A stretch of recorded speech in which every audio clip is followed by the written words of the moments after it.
Hey everybody and welcome back to Let's Play on Phoenix Wright, His Attorney. Time to hear how this fool heard the time. Actually, I didn't hear the time, I saw it. There was a table clock in the apartment, wasn't there? Yeah, the murder weapon. The killer used it to kill the victim. That must have been what I saw. You saw a clock? I guess that would explain it. The defense will cross-examine the witness. Gladly.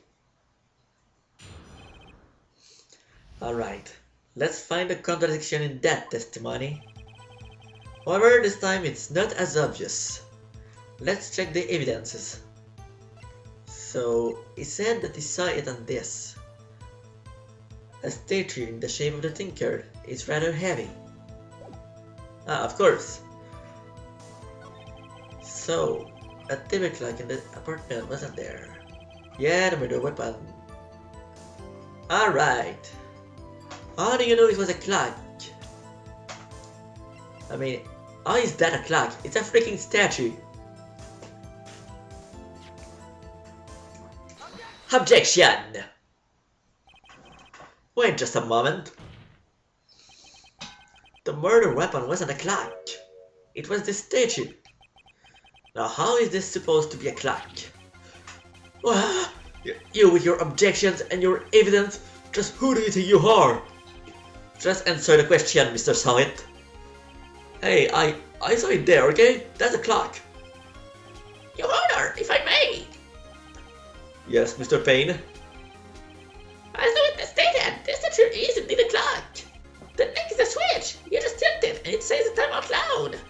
As it doesn't look like a clock, I assume it's hit as a statue. My apologies. I see. So the murder weapon was a clock. Was a temporary clock after all. Well, Mr. Wright, it appears that the witness's testimony was correct. This is a clock. Do you have any problems with his testimony now? Oh boy! I got a choice! So, do I got a problem with his testimony? How about... Yes! Your Honor, there is a gaping hole in the witness testimony. The only way he could have known the weapon was a clock is to hold it in his hand. Yet the witness testified that he never entered their apartment.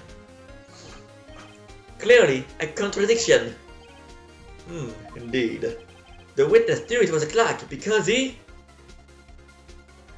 went into the apartment! You're lying! What? You were inside the apartment on the day of the murder! Oh yeah? Prove it! Prove I wasn't there! I'll do better than that. I can prove you were the one who killed her!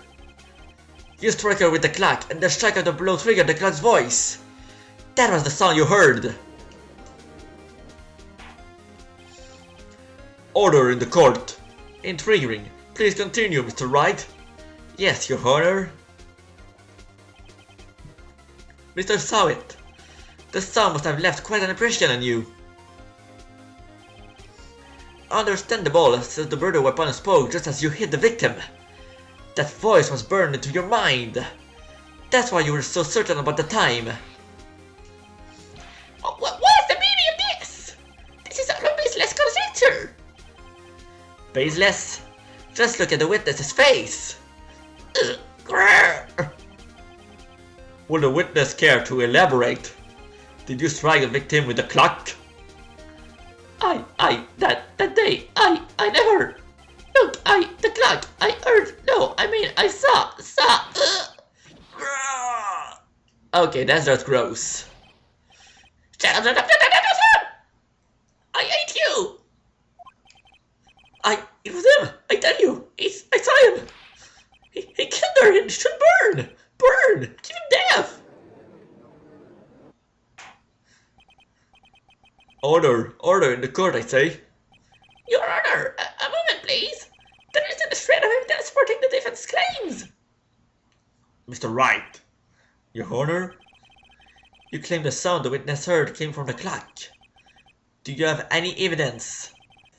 The whole case is riding on this. I'd better think it through carefully. Yes, Your Honor. The sound Mr. Sowit heard was definitely this clock. A fact which is clear if you simply... Well, that's the only option that seems logical. Let's sound the clock now, here in this court. Your Honor, may I have the clock? I ask the court to listen very carefully. I think it's 8:25. That certainly is a strange way to announce the time. Well, he is the thinker. After all. So, we've heard the clock. What are your conclusions, Mr. Wright? Mr. Payne, can you tell me what time it is now? It's 11:25!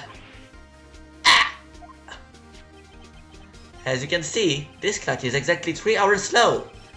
Precisely the discrepancy between what Mr. Sahit heard and the actual time of death.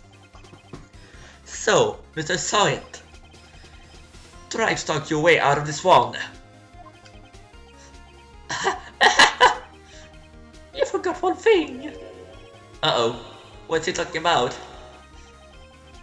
While it may seem like that clock is running 3 hours slow, it proves nothing. How do you know it was running 3 hours slow on the day of the murder? If you can't prove that, you don't have a case. He's right. How am I going to prove that? Damn it, I was so close.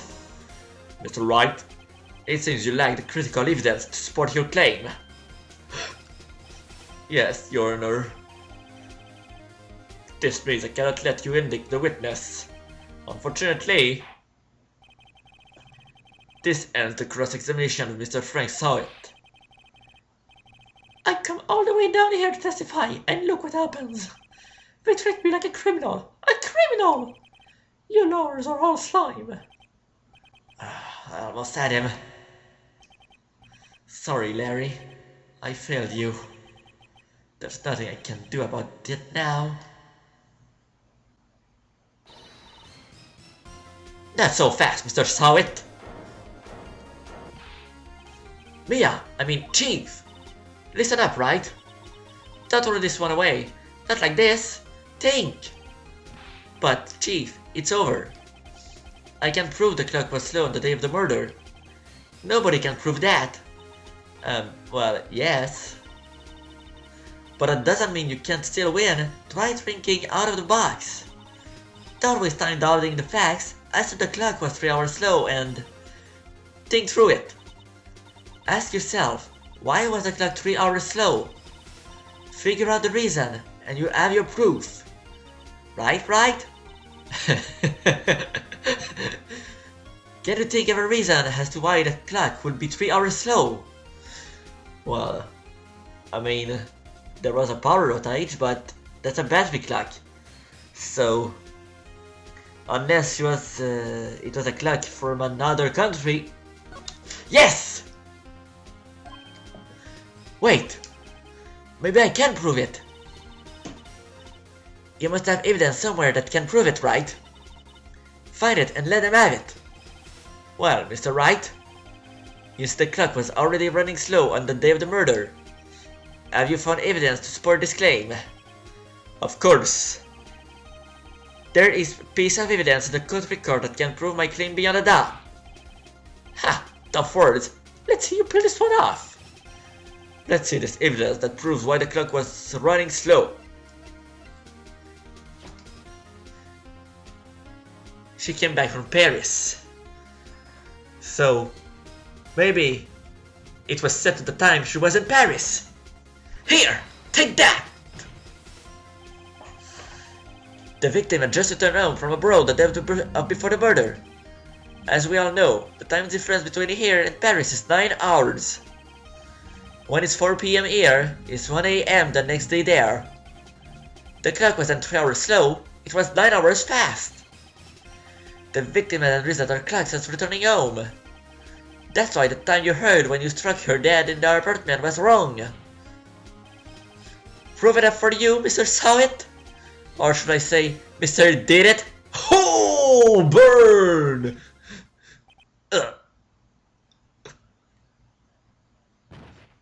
Oh god, he's got the rage. Order! Order, I say! Well, this case has certainly turned out differently than we all expected. Mr. Payne, your client? He was arrested and he has been taken away, Your Honor. Very well. Mr. Wright? Yes, Your Honor. I have to say, I'm impressed. I don't think I've ever seen someone complete a defense so quickly and find a true culprit at the same time. Thank you, Your Honor. At this point, this is only formality, but this court finds the defendant, Mr. Larry Butz, not guilty. Woohoo! And with that, the court is adjourned. Well, that was one easy case. It turns out that Frank Sahit was a common burglar. He posed as a newspaper salesman to check and see when people were out of the bath. I almost said out of the bathroom. Why would I say that? That day, when Larry went to her apartment, the victim wasn't home. After he left, Mr. Sahit let himself into do his dirty work. Wow, I'm having trouble reading today. While he was searching your place, the victim returned. Flustered, Mr. Sahit grabbed the nearest blunt object he could find.